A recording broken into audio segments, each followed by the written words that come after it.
اعوذ باللہ من الشیطان الرجیم بسم اللہ الرحمن الرحیم۔ پناہ مانگتا ہوں میں اللہ کی شیطان مردود سے۔ شروع اللہ کا نام لے کر جو بڑا مہربان نہایت رحم والا ہے۔ اور زمین پر کوئی چلنے پھرنے والا نہیں مگر اس کا رزق اللہ کے ذمے ہے۔ وہ اس کے رہنے کی جگہ کو بھی جانتا ہے اور جہاں سونپا جاتا ہے اسے بھی۔ یہ سب کچھ کتاب روشن میں لکھا ہوا ہے۔ اور وہی تو ہے جس نے آسمانوں اور زمین کو 6 دن میں بنایا، اور اس وقت اس کا عرش پانی پر تھا۔ تمہارے پیدا کرنے سے مقصود یہ ہے کہ وہ تم کو آزمائے کہ تم میں عمل کے لحاظ سے کون بہتر ہے۔ اور اے نبی، اگر تم کہو کہ تم لوگ مرنے کے بعد زندہ کر کے اٹھائے جاؤ گے تو کافر کہہ دیں گے کہ یہ تو کھلا جادو ہوا۔ اور اگر ایک مدت معین تک ہم ان سے عذاب روک دیں تو کہیں گے کہ کون سی چیز عذاب کو روکے ہوئے ہے۔ دیکھو، جس روز وہ ان پر واقع ہوگا پھر ٹلنے کا نہیں، اور جس چیز کا یہ مذاق اڑاتے ہیں وہ ان کو گھیر لے گی۔ اور اگر ہم انسان کو اپنے پاس سے نعمت بخشیں پھر اس سے اس کو چھین لے تو نا امید اور ناشکرا ہو جاتا ہے۔ اور اگر تکلیف پہنچنے کے بعد آسائش کا مزہ چکھائیں تو خوش ہو کر کہتا ہے کہ سب سختیاں مجھ سے دور ہو گئیں۔ بے شک وہ ہے ہی خوشی میں مست ہو جانے والا، بڑا فخر جتانے والا۔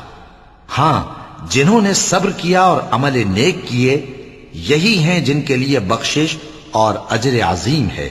تو شاید تم کچھ چیز وہی میں سے جو تمہارے پاس آتی ہے چھوڑ دو، اور اس خیال سے تمہارا دل تنگ ہو کہ کافر یہ کہنے لگیں کہ اس پر کوئی خزانہ کیوں نہیں نازل ہوا، یا اس کے ساتھ کوئی فرشتہ کیوں نہیں آیا۔ اے نبی، تم تو صرف نصیحت کرنے والے ہو، اور اللہ ہر چیز کا نگہبان ہے۔ کیا یہ لوگ کہتے ہیں کہ اس نے قرآن از خود بنا لیا ہے؟ کہہ دو کہ اگر سچے ہو تو تم بھی ایسی 10 صورتیں بنا لاؤ، اور اللہ کے سوا جس جس کو بلا سکتے ہو بلا بھی لو۔ پس اگر وہ تمہاری بات قبول نہ کریں تو جان لو کہ یہ قرآن اللہ کے علم سے اترا ہے، اور یہ کہ اس کے سوا کوئی معبود نہیں۔ تو کیا تم لوگ اسلام لاتے ہو؟ جو لوگ دنیا کی زندگی اور اس کی زیب و زینت کے طالب ہوں، ہم ان کے اعمال کا بدلہ انہیں دنیا ہی میں دے دیتے ہیں، اور اس میں ان کی حق تلفی نہیں کی جاتی۔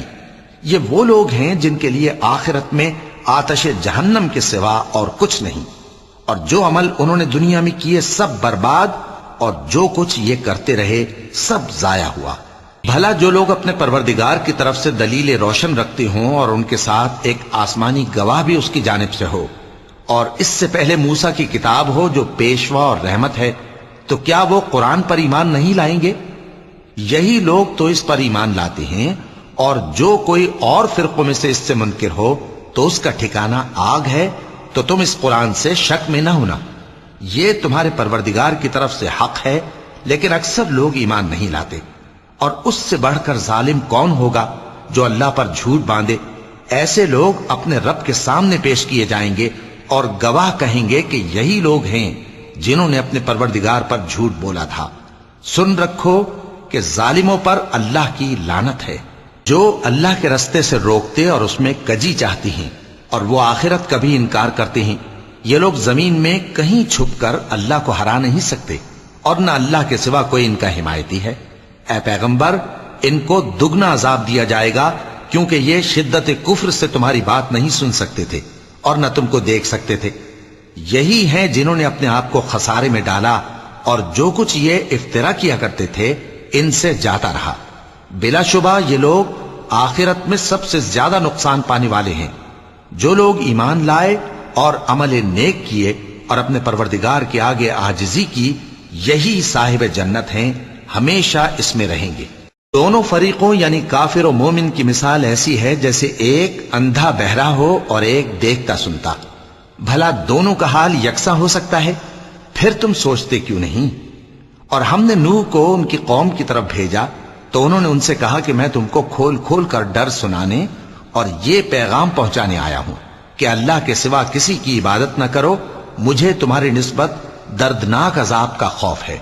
تو ان کی قوم کے سردار جو کافر تھے کہنے لگے کہ ہم تم کو اپنے ہی جیسا ایک آدمی دیکھتے ہیں، اور یہ بھی دیکھتے ہیں کہ تمہارے پیرو وہی لوگ ہوئے ہیں جو ہم میں ادنا درجے کے ہیں، اور وہ بھی سطحی رائے سے، اور ہم تم میں اپنے اوپر کسی طرح کی فضیلت نہیں دیکھتے بلکہ تمہیں جھوٹا خیال کرتے ہیں۔ فرمایا کہ اے قوم دیکھو تو، اگر میں اپنے پروردگار کی طرف سے دلیل روشن رکھتا ہوں اور اس نے مجھے اپنے ہاں سے رحمت بخشی ہو جس کی حقیقت تم سے پوشیدہ ہو گئی ہے، تو کیا ہم اس کے لیے تمہیں مجبور کر سکتے ہیں جبکہ تم اس سے ناخوش ہو؟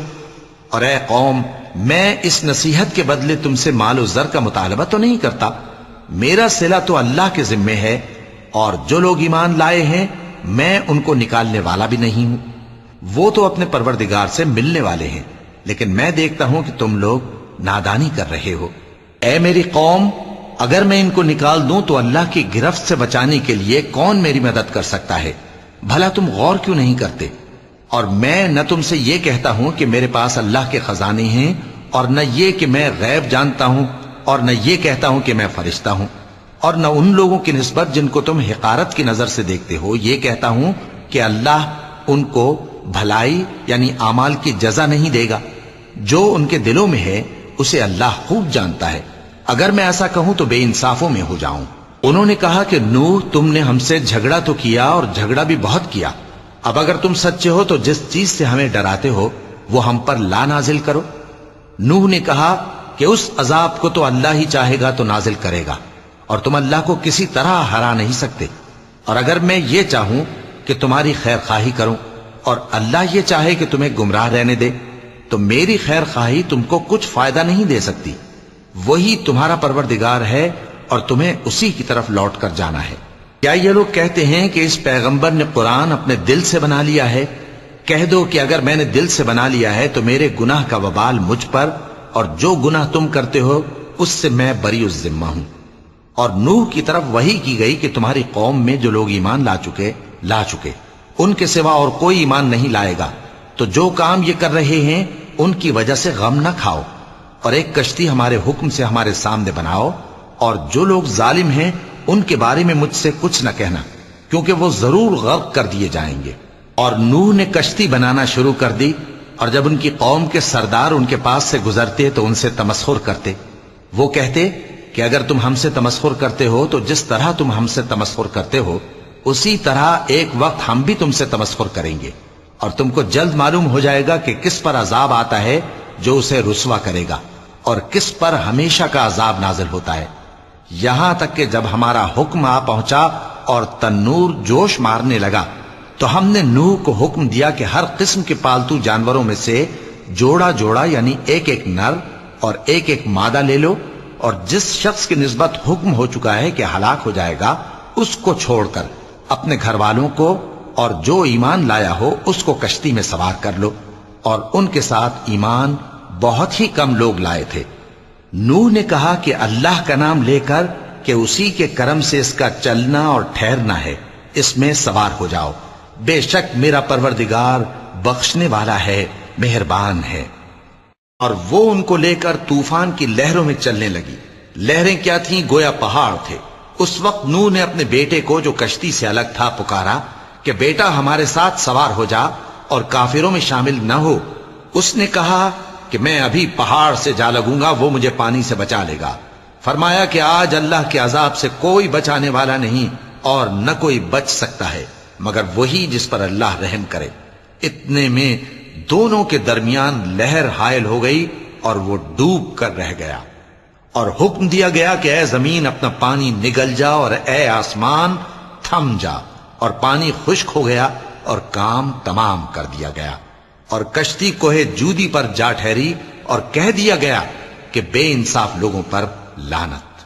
اور نوح نے اپنے پروردگار کو پکارا اور کہا کہ پروردگار، میرا بیٹا بھی میرے گھر والوں میں ہے، تو اس کو بھی نجات دے، تیرا وعدہ سچا ہے اور تو بہترین حاکم ہے۔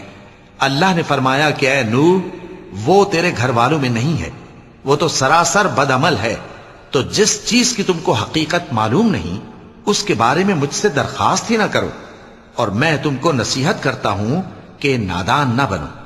نوح نے کہا پروردگار، میں تجھ سے پناہ مانگتا ہوں کہ ایسی چیز کی تجھ سے درخواست کروں جس کی حقیقت مجھے معلوم نہیں، اور اگر تو مجھے نہیں بخشے گا اور مجھ پر رحم نہیں فرمائے گا تو میں تباہ ہو جاؤں گا۔ حکم ہوا کہ نوح ہماری طرف سے سلامتی اور برکتوں کے ساتھ جو تم پر اور تمہارے ساتھ کی جماعتوں پر نازل کی گئی ہیں اتر آؤ، اور کچھ اور جماعتیں ہوں گی جن کو ہم دنیا کے فوائد سے بہرہ مند کریں گے، پھر ان کو ہماری طرف سے عذاب علیم پہنچے گا۔ یہ حالات غیب کی خبروں میں سے ہیں جو ہم تمہاری طرف بھیجتے ہیں، اور اس سے پہلے نہ تم ہی ان کو جانتے تھے اور نہ تمہاری قوم ہی ان سے واقف تھی، تو صبر کرو کہ انجام پرہیزگاروں ہی کا بھلا ہے۔ اور ہم نے قوم عاد کی طرف ان کے بھائی ہود کو بھیجا، انہوں نے کہا اے میری قوم، اللہ ہی کی عبادت کرو، اس کے سوا تمہارا کوئی معبود نہیں، تم شرک کر کے اللہ پر محض بہتان باندھتے ہو۔ میری قوم، میں اس واعظ و نصیحت کا تم سے کچھ صلہ نہیں مانگتا، میرا صلہ تو اس کے ذمے ہے جس نے مجھے پیدا کیا، بھلا تم سمجھتے کیوں نہیں؟ اور اے قوم، اپنے پروردگار سے بخشش مانگو، پھر اس کے آگے توبہ کرو، وہ تم پر آسمان سے موسلا دھار بارش برسائے گا اور تمہاری طاقت پر طاقت بڑھائے گا، اور دیکھو گناہگار بن کر روگردانی نہ کرو۔ وہ بولے ہود، تم ہمارے پاس کوئی دلیل ظاہر نہیں لائے، اور ہم صرف تمہارے کہنے سے نہ اپنے معبودوں کو چھوڑنے والے ہیں اور نہ تم پر ایمان لانے والے ہیں۔ ہم تو یہ سمجھتے ہیں کہ ہمارے کسی معبود نے تمہیں تکلیف پہنچا کر دیوانہ کر دیا ہے۔ انہوں نے کہا کہ میں اللہ کو گواہ کرتا ہوں اور تم بھی گواہ رہو کہ جن کو تم اللہ کا شریک بناتے ہو میں ان سے بیزار ہوں، یعنی جن کی اللہ کے سوا عبادت کرتے ہو، تو تم سب مل کر میرے بارے میں جو تدبیر کرنی چاہو کر لو اور مجھے مہلت نہ دو۔ میں اللہ پر جو میرا اور تمہارا سب کا پروردگار ہے بھروسہ رکھتا ہوں۔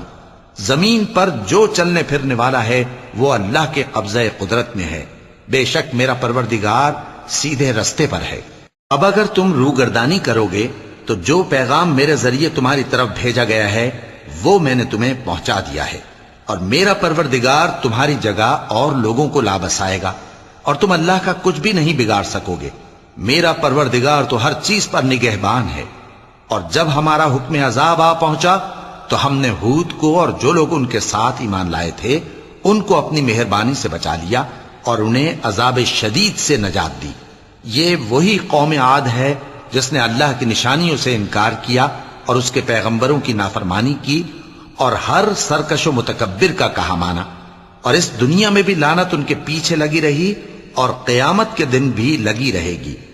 دیکھو قوم عاد نے اپنے پروردگار سے کفر کیا، اور سن رکھو قوم عاد پر پھٹکار ہے جو ہود کی قوم تھی۔ اور قوم سمود کی طرف ان کے بھائی صالح کو بھیجا تو انہوں نے کہا اے قوم، اللہ ہی کی عبادت کرو، اس کے سوا تمہارا کوئی معبود نہیں، اسی نے تم کو زمین سے پیدا کیا اور اس میں آباد کیا، تو اس سے مغفرت مانگو اور اس کے آگے توبہ کرو، بے شک میرا پروردگار نزدیک بھی ہے اور دعا کا قبول کرنے والا بھی ہے۔ انہوں نے کہا کہ صالح، اس سے پہلے ہم تم سے کئی طرح کی امیدیں رکھتے تھے، اب وہ منقطع ہو گئی۔ کیا تم ہم کو ان چیزوں سے منع کرتے ہو جن کو ہمارے بزرگ پوجتے آئے ہیں؟ اور جس بات کی طرف تم ہمیں بلاتے ہو اس کی طرف سے ہم بڑے بھاری شک میں ہیں۔ صالح نے کہا اے میری قوم، بھلا دیکھو تو اگر میں اپنے پروردگار کی طرف سے کھلی دلیل پر ہوں اور اس نے مجھے اپنے ہاتھ سے نبوت کی نعمت بخشی ہو، تو اگر میں اللہ کی نافرمانی کروں تو اس کے سامنے میری کون مدد کرے گا؟ تم تو کفر کی باتوں سے میرا نقصان ہی کرتے ہو۔ اور یہ بھی کہا کہ اے قوم، یہ اللہ کی اونٹنی تمہارے لیے ایک نشانی یعنی معجزہ ہے، تو اس کو چھوڑ دو کہ اللہ کی زمین میں جہاں چاہے چرتی پھرے، اور اس کو کسی طرح کی تکلیف نہ دینا ورنہ تمہیں جلد عذاب آ پکڑے گا۔ مگر انہوں نے اس کو کاٹ ڈالا تو صالح نے کہا کہ اپنے گھروں میں 3 دن اور فائدے اٹھا لو، یہ وعدہ ہے کہ جھوٹا نہ ہوگا۔ پس جب ہمارا حکم آ گیا تو ہم نے صالح کو اور جو لوگ ان کے ساتھ ایمان لائے تھے ان کو اپنی مہربانی سے بچا لیا اور اس دن کی رسوائی سے محفوظ رکھا، بے شک تمہارا پروردگار طاقتور ہے، زبردست ہے۔ اور جن لوگوں نے ظلم کیا تھا ان کو چنگھاڑ کی صورت میں عذاب نے آ پکڑا تو وہ اپنے گھروں میں اوندھے پڑے رہ گئے، گویا کبھی ان میں بسے ہی نہ تھے۔ سن رکھو کہ قوم سمود نے اپنے پروردگار سے کفر کیا، اور سن رکھو قوم سمود پر پھٹکار ہے۔ اور ہمارے فرشتے ابراہیم کے پاس بشارت لے کر آئے تو سلام کہا، انہوں نے بھی جواب میں سلام کہا۔ ابھی کچھ وقفہ نہیں ہوا تھا کہ ابراہیم ایک بھنا ہوا بچڑا لے آئے۔ پھر جب دیکھا کہ ان کے ہاتھ کھانے کی طرف نہیں بڑھتے، یعنی وہ کھانا نہیں کھاتے، تو ان کو اجنبی سمجھ کر دل میں خوف کیا۔ فرشتوں نے کہا کہ خوف نہ کیجیے، ہم قوم لوط کی طرف ان کے ہلاک کرنے کو بھیجے گئے ہیں۔ اور ابراہیم کی بیوی جو پاس کھڑی تھی ہنس پڑی، تو ہم نے اس کو اسحاق کی اور اسحاق کے بعد یعقوب کی خوشخبری دی۔ اس نے کہا، اے میرے بچہ ہوگا، میں تو بڑھیا ہوں اور یہ میرے میاں بھی بوڑھے ہیں، یہ تو بڑی عجیب بات ہے۔ انہوں نے کہا، کیا تم اللہ کی قدرت سے تعجب کرتی ہو؟ اے اہل بیت، تم پر اللہ کی رحمت اور اس کی برکتیں ہیں، وہ لائق تعریف ہے، بڑا ہے۔ پھر جب ابراہیم سے خوف جاتا رہا اور ان کو خوشخبری بھی مل گئی، تو قوم لوط کے بارے میں لگے ہم سے بحث کرنے۔ بے شک ابراہیم بڑے تحمل والے، نرم دل اور رجوع کرنے والے تھے۔ اے ابراہیم، اس بات کو جانے دو، تمہارے پروردگار کا حکم آ پہنچا ہے اور ان لوگوں پر عذاب آنے والا ہے جو کبھی نہیں ٹلنے کا۔ اور جب ہمارے فرشتے لوط کے پاس آئے تو وہ ان کے آنے سے غمناک اور تنگ دل ہوئے اور کہنے لگے کہ آج کا دن بڑی مشکل کا دن ہے۔ اور لوط کی قوم کے لوگ ان کے پاس بے تحاشا دوڑتے ہوئے آئے، اور یہ لوگ پہلے ہی سے انتہائی بےہودہ حرکتیں کیا کرتے تھے۔ لوط نے کہا کہ اے بھائیو، یہ جو میری قوم کی لڑکیاں ہیں یہ تمہارے لیے جائز اور پاک ہیں، تو اللہ سے ڈرو اور میرے مہمانوں کے بارے میں مجھے بے آبرو نہ کرو۔ کیا تم میں کوئی بھی شائستہ آدمی نہیں؟ وہ بولے، تم کو معلوم ہے کہ تمہاری ان بیٹیوں کی ہمیں کچھ حاجت نہیں، اور جو ہماری غرض ہے اسے تم خوب جانتے ہو۔ لوط نے کہا، اے کاش مجھ میں تمہارے مقابلے کی طاقت ہوتی، یا میں کسی مضبوط قلعے میں پناہ لے لیتا۔ فرشتوں نے کہا، اے لوط، ہم تمہارے پروردگار کے فرشتے ہیں، یہ لوگ ہرگز تم تک نہیں پہنچ سکیں گے، تو کچھ رات رہے سے اپنے گھر والوں کو لے کر چل دو، اور تم میں سے کوئی شخص پیچھے مڑ کر نہ دیکھے، مگر تمہاری بیوی کے جو آفت ان پر پڑنے والی ہے وہی اس پر بھی پڑے گی۔ ان کے عذاب کے وعدے کا وقت صبح ہے، اور کیا صبح کچھ دور ہے؟ پھر جب ہمارا حکم آیا، ہم نے اس بستی کو الٹ کر نیچے اوپر کر دیا اور ان پر پتھر کی تہ بتہ کنکریاں برسائیں جن پر تمہارے پروردگار کے ہاں سے نشان کیے ہوئے تھے، اور وہ بستی ان ظالموں سے کچھ دور نہیں۔ اور مدین کی طرف ان کے بھائی شعیب کو بھیجا، تو انہوں نے کہا کہ اے قوم، اللہ ہی کی عبادت کرو کہ اس کے سوا تمہارا کوئی معبود نہیں، اور ناپ اور تول میں کمی نہ کیا کرو، میں تو تم کو آسودہ حال دیکھتا ہوں، اور اگر تم ایمان نہ لاؤ گے تو مجھے تمہارے بارے میں ایک ایسے دن کے عذاب کا خوف ہے جو تم کو گھیر کر رہے گا۔ اور اے میری قوم، ناپ اور تول انصاف کے ساتھ پوری پوری کیا کرو، اور لوگوں کو ان کی چیزیں کم نہ دیا کرو، اور زمین میں خرابی کرتے نہ پھرو۔ اگر تم کو میرے کہنے کا یقین ہو تو اللہ کا دیا ہوا نفع ہی تمہارے لیے بہتر ہے، اور میں تمہارا نگہبان نہیں ہوں۔ انہوں نے کہا، اے شعیب، کیا تمہاری نماز تمہیں یہ سکھاتی ہے کہ جن کو ہمارے باپ دادا پوجتے آئے ہیں ہم ان کو ترک کر دیں، یا اپنے مال میں تصرف کرنا چاہیں تو نہ کریں؟ تم تو بڑے نرم دل اور بڑے سیدھے ہو۔ انہوں نے کہا کہ اے قوم، دیکھو تو، اگر میں اپنے پروردگار کی طرف سے دلیل روشن پر ہوں اور اس نے اپنے ہاں سے مجھے نیک روزی دی ہو تو کیا میں اپنا فرض ادا نہ کروں؟ اور میں نہیں چاہتا کہ جس بات سے میں تمہیں منع کروں خود اس کو کرنے لگوں۔ میں تو جہاں تک مجھ سے ہو سکے تمہارے معاملات کی اصلاح چاہتا ہوں، اور اس بارے میں مجھے توفیق کا ملنا اللہ ہی کے فضل سے ہے۔ میں اسی پر بھروسہ رکھتا ہوں اور اسی کی طرف رجوع کرتا ہوں۔ اور اے قوم، میری مخالفت تم سے کوئی ایسا کام نہ کرا دے کہ جیسی مصیبت نوح کی قوم یا ہود کی قوم یا صالح کی قوم پر واقع ہوئی تھی ویسی ہی مصیبت تم پر واقع ہو۔ اور لوط کی قوم کا زمانہ تو تم سے کچھ دور نہیں، اور اپنے پروردگار سے بخشش مانگو اور اس کے آگے توبہ کرو، بے شک میرا پروردگار بڑا مہربان ہے، بہت محبت کرنے والا ہے۔ انہوں نے کہا کہ شعیب، تمہاری بہت سی باتیں ہماری سمجھ میں نہیں آتی، اور ہم دیکھتے ہیں کہ تم ہم میں کمزور بھی ہو، اور اگر تمہارے بھائی بند نہ ہوتے تو ہم تم کو سنسار کر دیتے، اور تم ہم پر کسی طرح بھی غالب نہیں ہو۔ انہوں نے کہا کہ اے قوم، کیا میرے بھائی بندوں کا دباؤ تم پر اللہ سے زیادہ ہے، اور اس کو تم نے پیٹھ پیچھے ڈال رکھا ہے؟ میرا پروردگار تو تمہارے سب اعمال کا احاطہ کیے ہوئے ہے۔ اور اے قوم، تم اپنی جگہ کام کیے جاؤ، میں اپنی جگہ کام کیے جاتا ہوں، تم کو ان قریب معلوم ہو جائے گا کہ رسوا کرنے والا عذاب کس پر آتا ہے اور جھوٹا کون ہے، اور تم بھی انتظار کرو، میں بھی تمہارے ساتھ انتظار کرتا ہوں۔ اور جب ہمارا حکم آ پہنچا تو ہم نے شعیب کو اور جو لوگ ان کے ساتھ ایمان لائے تھے ان کو تو اپنی رحمت سے بچا لیا، اور جو ظالم تھے ان کو چنگھاڑ نے آ دبوچا، تو وہ اپنے گھروں میں اوندھے پڑے رہ گئے، گویا ان میں کبھی بسے ہی نہ تھے۔ سن رکھو کہ مدین پر ویسی ہی پھٹکار ہے جیسی سمود پر پھٹکار تھی، اور ہم نے موسیٰ کو اپنی نشانیاں اور دلیل روشن دے کر بھیجا فرعون اور اس کے سرداروں کی طرف، تو وہ فرعون ہی کے حکم پر چلتے رہے، حالانکہ فرعون کا حکم درست نہیں تھا۔ وہ قیامت کے دن اپنی قوم کے آگے آگے چلے گا، پھر ان کو دوزخ میں جا اتارے گا، اور جس مقام پر وہ اتارے جائیں گے وہ برا ہے۔ اور اس جہان میں بھی لعنت ان کے پیچھے لگا دی گئی، اور قیامت کے دن بھی پیچھے لگی رہے گی، جو انعام ان کو ملا ہے برا ہے۔ یہ پرانی بستیوں کے تھوڑے سے حالات ہیں جو ہم تم سے بیان کرتے ہیں، ان میں سے بعض تو باقی ہیں اور بعض تہس نہس ہو گئیں، اور ہم نے ان لوگوں پر ظلم نہیں کیا بلکہ انہوں نے خود اپنے اوپر ظلم کیا۔ غرض جب تمہارے پروردگار کا حکم آ پہنچا تو جن معبودوں کو وہ اللہ کے سوا پکارا کرتے تھے وہ ان کے کچھ بھی کام نہ آئے، اور بربادی کے سوا انہیں اور کچھ نہ دے سکے۔ اور تمہارا پروردگار جب نافرمان بستیوں کو پکڑا کرتا ہے تو اس کی پکڑ اسی طرح کی ہوتی ہے، بے شک اس کی پکڑ دکھ دینے والی سخت ہے۔ ان قصوں میں اس شخص کے لیے جو عذاب آخرت سے ڈرے عبرت ہے۔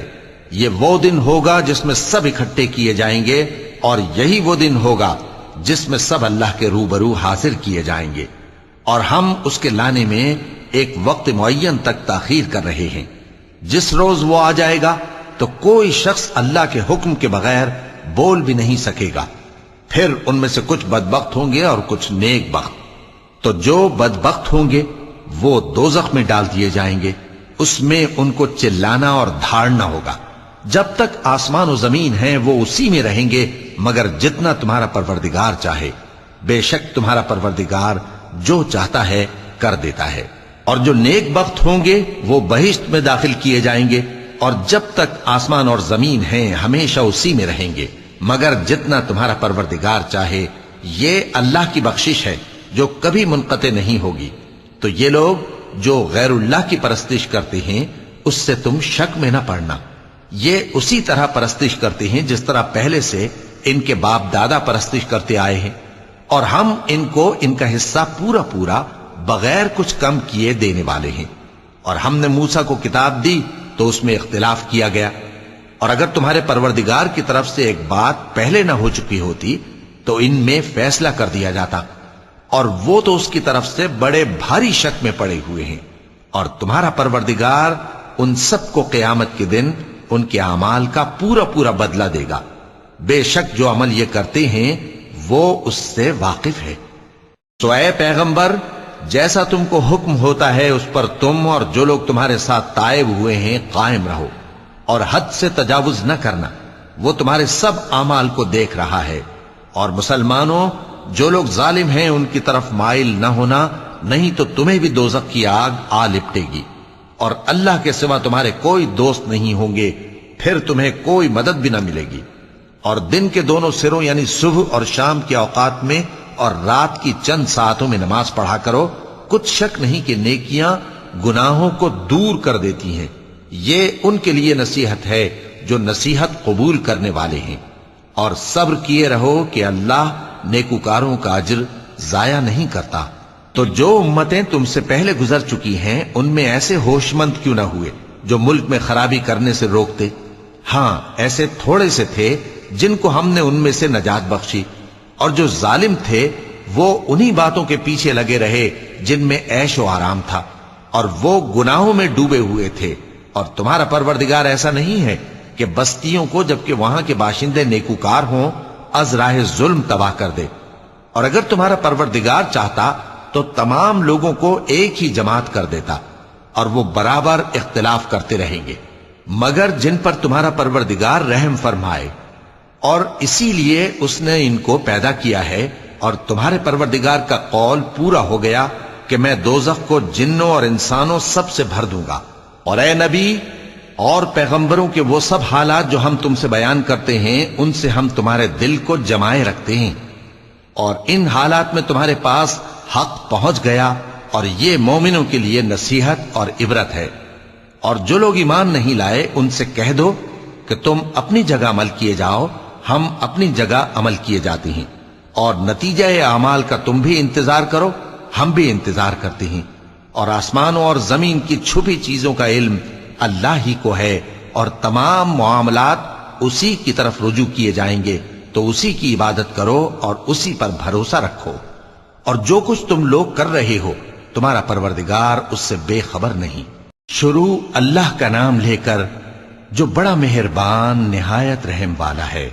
الف لام را، یہ کتاب روشن کی آیتیں ہیں، ہم نے اس قرآن کو عربی میں نازل کیا ہے تاکہ تم لوگ سمجھ سکو۔ اے پیغمبر، ہم اس قرآن کے ذریعے سے جو ہم نے تمہاری طرف بھیجا ہے تمہیں ایک نہایت اچھا قصہ سناتے ہیں، اور تم اس سے پہلے بے خبر تھے۔ جب یوسف نے اپنے والد سے کہا کہ ابا، میں نے خواب میں 11 ستاروں اور سورج اور چاند کو دیکھا ہے، دیکھتا کیا ہوں کہ وہ مجھے سجدہ کر رہے ہیں۔ انہوں نے کہا کہ بیٹا، اپنے خواب کا ذکر اپنے بھائیوں سے نہ کرنا، نہیں تو وہ تمہارے حق میں کوئی چال چلیں گے۔ کچھ شک نہیں کہ شیطان انسان کا کھلا دشمن ہے، اور اسی طرح اللہ تمہیں برگزیدہ و ممتاز کرے گا اور خواب کی باتوں کی تعبیر کا علم سکھائے گا۔ اور جس طرح اس نے اپنی نعمت پہلے تمہارے دادا پر دادا ابراہیم اور اسحاق پر پوری کی تھی، اسی طرح تم پر اور اولاد یعقوب پر پوری کرے گا۔ بے شک تمہارا پروردگار سب کچھ جاننے والا ہے، حکمت والا ہے۔ ہاں، یوسف اور ان کے بھائیوں کے قصے میں پوچھنے والوں کے لیے بہت سی نشانیاں ہیں۔ جب انہوں نے آپس میں تذکرہ کیا کہ یوسف اور اس کا بھائی ابا کو ہم سے زیادہ پیارے ہیں، حالانکہ ہم جماعت کی جماعت ہیں، کچھ شک نہیں کہ ابا کھلی غلطی پر ہیں۔ یوسف کو یا تو جان سے مار ڈالو یا کسی ملک میں پھینک آؤ، پھر ابا کی توجہ صرف تمہاری طرف ہو جائے گی، اور اس کے بعد تم نیک لوگوں میں ہو جاؤ گے۔ ان میں سے ایک کہنے والے نے کہا کہ یوسف کو جان سے نہ مارو، کسی اندھے کنویں میں ڈال دو کہ کوئی راہگیر اسے نکال کر کسی دوسرے ملک میں لے جائے گا۔ اگر تم کو کرنا ہی ہے تو یوں کرو۔ یہ مشورہ کر کے وہ اپنے والد سے کہنے لگے کہ ابا جان، کیا سبب ہے کہ آپ یوسف کے بارے میں ہمارا اعتبار نہیں کرتے، حالانکہ ہم اس کے خیر خواہ ہیں؟ کل اسے ہمارے ساتھ بھیج دیجئے کہ خوب میوے کھائے اور کھیلے کودے، ہم اس کے نگہبان ہیں۔ انہوں نے کہا کہ یہ امر مجھے غمناک کیے دیتا ہے کہ تم اسے لے جاؤ، یعنی وہ مجھ سے جدا ہو جائے، اور مجھے یہ بھی خوف ہے کہ تم کھیل میں اس سے غافل ہو جاؤ اور اسے بھیڑیا کھا جائے۔ وہ کہنے لگے کہ اگر ہماری موجودگی میں کہ ہم ایک طاقتور جماعت ہیں اسے بھیڑیا کھا گیا تو ہم بڑے نقصان میں پڑ گئے۔ غرض جب وہ اس کو لے گئے اور اس بات پر اتفاق کر لیا کہ اس کو اندھے کنویں میں ڈال دیں، اور ہم نے یوسف کی طرف وحی بھیجی کہ ایک وقت ایسا آئے گا کہ تم انہیں ان کے اس سلوک سے آگاہ کرو گے، اور ان کو اس وحی کی کچھ خبر نہ ہوگی۔ اور یہ حرکت کر کے وہ رات کے وقت باپ کے پاس روتے ہوئے آئے، کہنے لگے کہ ابا جان، ہم تو دوڑنے اور ایک دوسرے سے آگے نکلنے میں مصروف ہو گئے اور یوسف کو اپنے اسباب کے پاس چھوڑ گئے تو اسے بھیڑیا کھا گیا، اور آپ ہماری بات کو گو ہم سچ ہی کہتے ہیں باور نہیں کریں گے۔ اور ان کے کرتے پر جھوٹ موٹ کا لہو بھی لگا لائے۔ یعقوب نے کہا کہ یوں نہیں ہے، بلکہ تم اپنے دل سے یہ بات بنا لائے ہو۔ اچھا، صبر کہ وہی خوب ہے، اور جو تم بیان کرتے ہو اس کے بارے میں اللہ ہی سے مدد چاہیے۔ اور اب اللہ کی شان دیکھو کہ اس کنویں کے قریب ایک قافلہ آوارد ہوا اور انہوں نے پانی کے لیے اپنا سقا بھیجا، تو اس نے کنویں میں ڈول لٹکایا، یوسف اس سے لٹک گئے۔ وہ بولا، زہے قسمت، یہ تو ایک لڑکا ہے، اور اس کو قیمتی سرمایہ سمجھ کر چھپا لیا۔ اور جو کچھ وہ کرتے تھے اللہ کو خوب معلوم تھا، اور انہوں نے اس کو تھوڑی سی قیمت یعنی معدود چند درہموں پر بیچ ڈالا، اور وہ اس سے بیزار ہو رہے تھے۔ اور مصر میں جس شخص نے اس کو خریدا، اس نے اپنی بیوی سے جس کا نام زلیخا تھا کہا کہ اس کو عزت و اکرام سے رکھو، عجب نہیں کہ یہ ہمیں فائدہ دے یا ہم اسے بیٹا بنا لیں۔ اس طرح ہم نے یوسف کو سرزمین مصر میں جگہ دی، اور غرض یہ تھی کہ ہم ان کو خواب کی باتوں کی تعبیر سکھائیں اور اللہ اپنے کام پر غالب ہے لیکن اکثر لوگ نہیں جانتے۔ اور جب وہ اپنی جوانی کو پہنچے تو ہم نے ان کو دانائی اور علم عطا کیا، اور نیکوکاروں کو ہم اسی طرح بدلہ دیا کرتے ہیں۔ اور جس عورت کے گھر میں وہ رہتے تھے اس نے ان کو اپنی طرف مائل کرنا چاہا اور دروازے بند کر کے کہنے لگی، یوسف جلدی آؤ۔ انہوں نے کہا کہ اللہ پناہ میں رکھے، وہ یعنی تمہارے میاں تو میرے آقا ہیں، انہوں نے مجھے اچھی طرح سے رکھا ہے، میں ایسا ظلم نہیں کر سکتا، بے شک ظالم لوگ فلاح نہیں پائیں گے۔ اور اس عورت نے ان کا قصد کیا اور انہوں نے اس کا قصد کیا۔ اگر وہ اپنے پروردگار کی نشانی نہ دیکھتے تو جو ہوتا سو ہوتا۔ یوں اس لیے کیا گیا کہ ہم ان سے برائی اور بے حیائی کو روک دیں، بے شک وہ ہمارے چنے ہوئے بندوں میں سے تھے۔ اور دونوں دروازے کی طرف بھاگے، آگے یوسف پیچھے زلیخا، اور عورت نے ان کا کرتا پیچھے سے پکڑ کر جو کھینچا تو پھاڑ ڈالا، اور دونوں کو دروازے کے پاس عورت کا خاوند مل گیا۔ تو عورت بولی کہ جو شخص تمہاری بیوی کے ساتھ برا ارادہ کرے اس کی اس کے سوا کیا سزا ہے کہ یا تو قید کیا جائے یا اسے دکھ کا عذاب دیا جائے۔ یوسف نے کہا، اسی نے مجھ کو اپنی طرف مائل کرنا چاہا تھا۔ اور اس کے خاندان میں سے ایک گواہ نے گواہی دی کہ اگر اس کا کرتا آگے سے پھٹا ہو تو یہ سچی اور یوسف جھوٹا ہے، اور اگر کرتا پیچھے سے پھٹا ہو تو یہ جھوٹی اور وہ سچا ہے۔ سو جب اس کا کرتا دیکھا تو پیچھے سے پھٹا تھا، تب اس نے زلیخا سے کہا کہ یہ تمہارا ہی فریب ہے، اور کچھ شک نہیں کہ تم عورتوں کے فریب بڑے بھاری ہوتے ہیں۔ یوسف اس بات کا خیال نہ کر، اور زلیخا تو اپنے گناہ کی بخشش مانگ، بے شک خطا تیری ہی ہے۔ اور شہر میں عورتیں گفتگویں کرنے لگیں کہ عزیز کی بیوی اپنے غلام کو اپنی طرف مائل کرنا چاہتی ہے اور اس کی محبت اس کے دل میں گھر کر گئی ہے، ہم دیکھتی ہیں کہ وہ کھلی گمراہی میں ہے۔ پھر جب زلیخا نے ان عورتوں کی گفتگو جو حقیقت میں دیدار یوسف کے لیے ایک چال تھی سنی تو ان کے پاس دعوت کا پیغام بھیجا اور ان کے لیے ایک محفل مرتب کی، اور پھل تراشنے کے لیے ہر ایک کو ایک ایک چھری دی، اور یوسف سے کہا کہ ان کے سامنے آؤ۔ جب عورتوں نے ان کو دیکھا تو ان کا روب حسن ان پر ایسا چھا گیا کہ پھل تراشتے تراشتے اپنے ہاتھ کاٹ لیے، اور بے ساختہ بول اٹھیں کہ اللہ پاک ہے، یہ آدمی نہیں، یہ تو کوئی بزرگ فرشتہ ہے۔ زلیخا نے کہا، تو یہ وہی ہے جس کے بارے میں تم مجھے تانے دیتی تھیں، اور بے شک میں نے اس کو اپنی طرف مائل کرنا چاہا مگر یہ بچا رہا، اور اگر یہ وہ کام نہ کرے گا جو میں اسے کہتی ہوں تو قید کر دیا جائے گا اور ذلیل ہوگا۔ یوسف نے دعا کی کہ پروردگار، جس کام کی طرف یہ مجھے بلاتی ہیں اس کی نسبت مجھے قید پسند ہے، اور اگر تو مجھ سے ان کے فریب کو نہ ہٹائے گا تو میں ان کی طرف مائل ہو جاؤں گا اور نادانوں میں سے ہو جاؤں گا۔ پس ان کے رب نے ان کی دعا قبول کر لی اور ان سے عورتوں کا داؤں ٹال دیا، بے شک وہی تو سننے والا ہے، جاننے والا ہے۔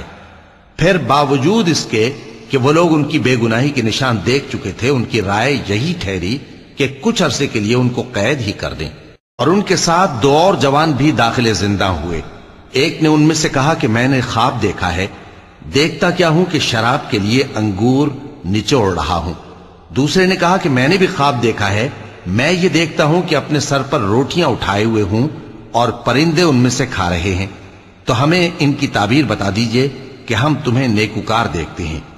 یوسف نے کہا کہ جو کھانا تم کو ملنے والا ہے وہ آنے نہیں پائے گا کہ میں اس سے پہلے تم کو اس کی تعبیر بتا دوں گا۔ یہ ان باتوں میں سے ہے جو میرے پروردگار نے مجھے سکھائی ہیں۔ جو لوگ اللہ پر ایمان نہیں لاتے اور آخرت کا انکار کرتے ہیں، میں نے ان کا مذہب چھوڑ دیا ہے، اور میں اپنے باپ دادا ابراہیم اور اسحاق اور یعقوب کے مذہب پر چلتا ہوں۔ ہمیں شایع نہیں ہے کہ کسی چیز کو اللہ کے ساتھ شریک بنائیں، یہ اللہ کا فضل ہے ہم پر بھی اور لوگوں پر بھی، لیکن اکثر لوگ شکر نہیں کرتے۔ اے میرے قید خانے کے رفیقو، بھلا کئی جدا جدا آقا اچھے یا اللہ جو اکیلا ہے سب پر غالب ہے؟ جن چیزوں کی تم اللہ کے سوا پرستش کرتے ہو وہ صرف نام ہی نام ہیں جو تم نے اور تمہارے باپ دادا نے رکھ لیے ہیں، اللہ نے ان کی کوئی سند نازل نہیں کی۔ سن رکھو کہ اللہ کے سوا کسی کی حکومت نہیں ہے، اس نے ارشاد فرمایا ہے کہ اس کے سوا کسی کی عبادت نہ کرو، یہی سیدھا دین ہے۔ لیکن اکثر لوگ نہیں جانتے۔ اے میرے قید خانے کے رفیقو، تم میں سے ایک جو پہلا خواب بیان کرنے والا ہے وہ تو اپنے آقا کو شراب پلایا کرے گا، اور جو دوسرا ہے وہ سولی دیا جائے گا اور پرندے اس کا سر نوچ کھائیں گے۔ جو بات تم مجھ سے پوچھتے تھے وہ فیصل ہو چکی ہے، اور ان دونوں میں سے جس کی نسبت یوسف نے خیال کیا کہ وہ رہائی پا جائے گا، اس سے کہا کہ اپنے آقا سے میرا ذکر بھی کر دینا۔